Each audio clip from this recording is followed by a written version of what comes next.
দেখো রান্না হয়ে গেছে।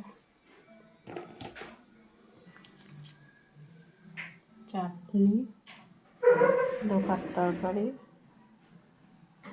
ভোলা মাছের ঝাল, এই হচ্ছে ভাত।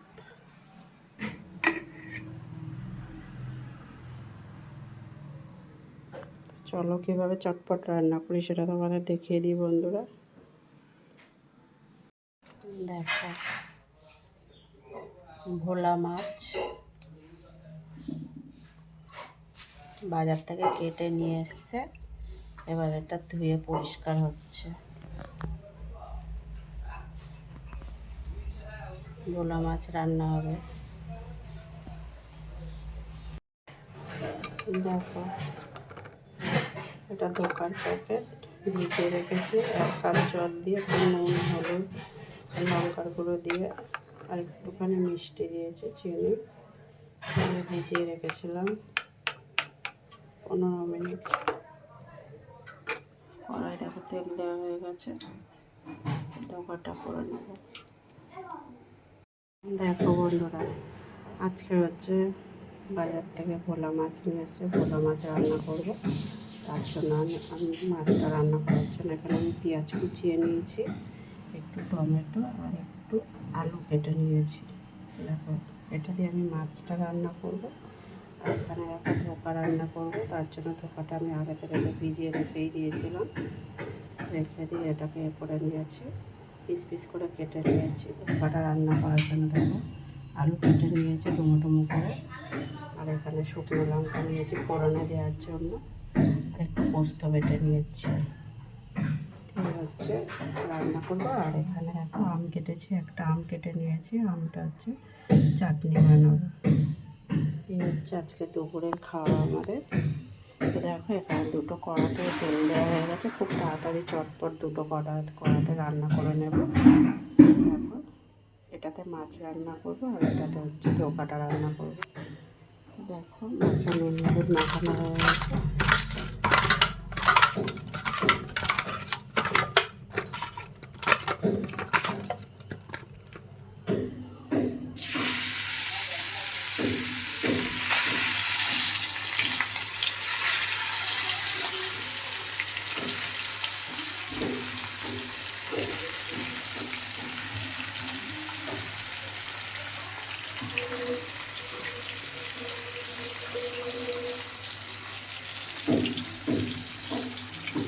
ধোকাটা রান্না করবো, তার জন্য সবার প্রথমে আমি ধোকাটা ভেজে নেব লাল লাল করে।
দেখো ধোকাগুলো পুরো লাল লাল করে ভাজা হয়ে গেছে, একটু একটু করে ভালো করে ভেজে নিয়েছি।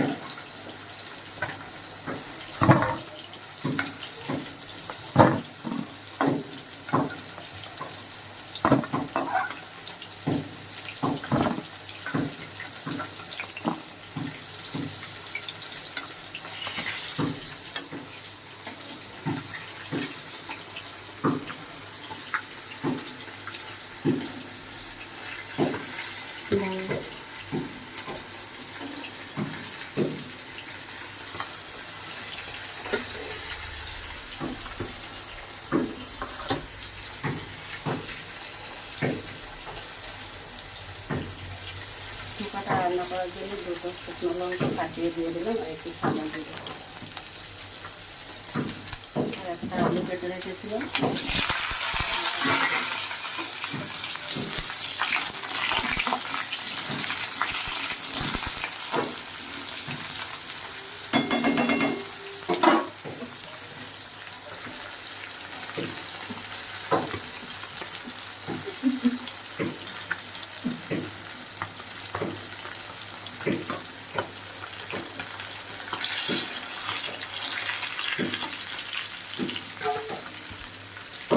মাছটা ভাজা হয়ে গেছে।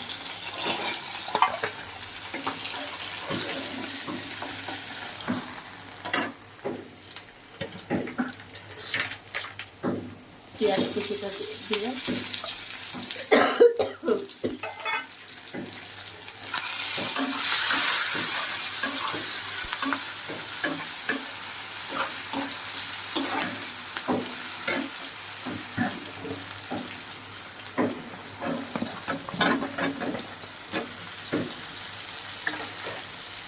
কড়াইটা ভেজে রেখে দেবো কিছু সময়।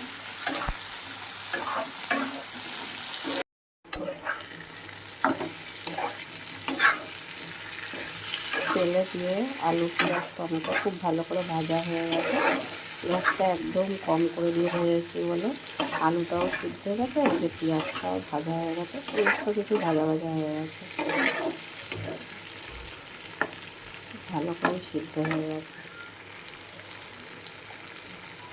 নুন দিয়ে দিচ্ছি পরিমাণ মতো,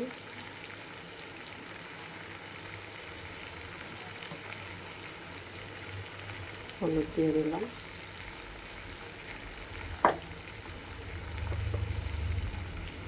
লঙ্কার গুঁড়ো দিয়ে দিলাম,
দেখো ডোকাটা রান্না করার জন্য আলুটা কিন্তু ভাজা হয়ে গেছে, সিদ্ধ হয়ে গেছে।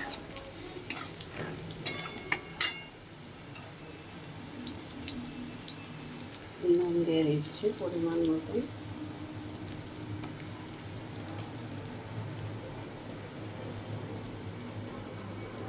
হলুদ দিয়ে দিলাম, লঙ্কার গুঁড়ো দিয়ে দিলাম,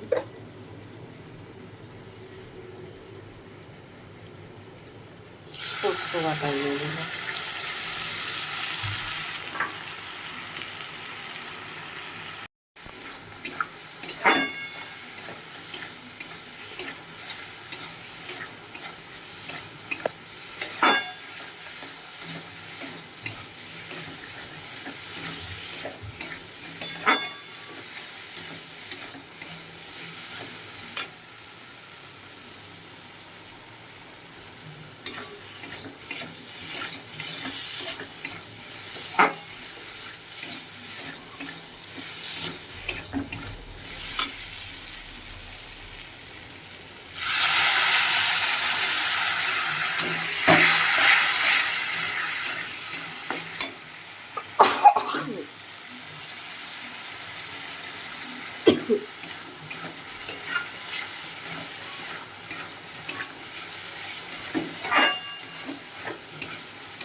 দেখো মাছের ঝোল খুব ভালো করে ফুটে গেছে।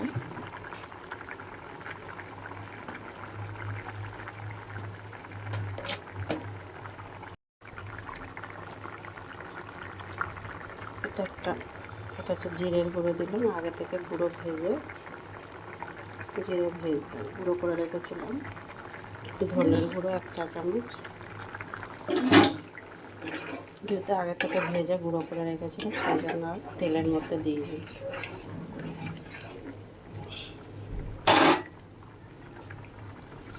মাছগুলো দিয়ে দিলাম।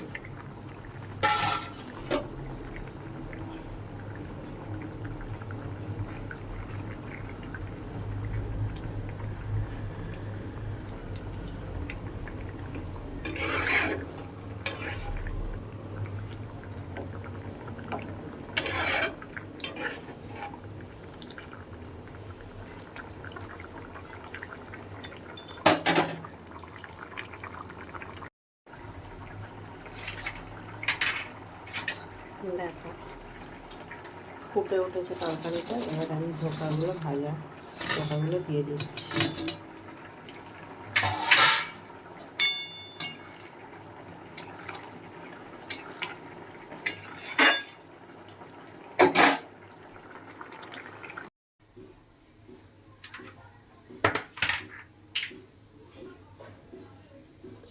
আমার চাটনিটা রান্না করব, এদিকে আমার বাকি তরকারিগুলো রান্না হয়ে গেছে।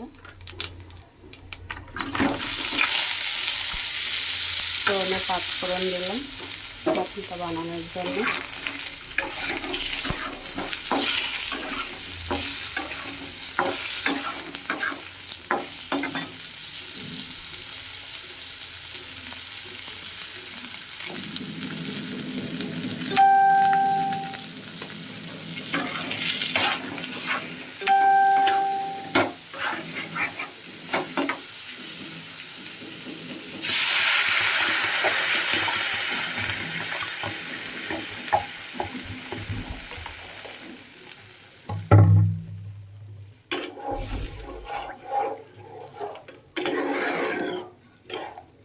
ব্যাস, এবারে আমটা ভালো করে সিদ্ধ হলে ভালো করে এটাকে চেপে চেপে গলিয়ে দিয়ে একটু চিনি দিয়ে নামিয়ে নেব।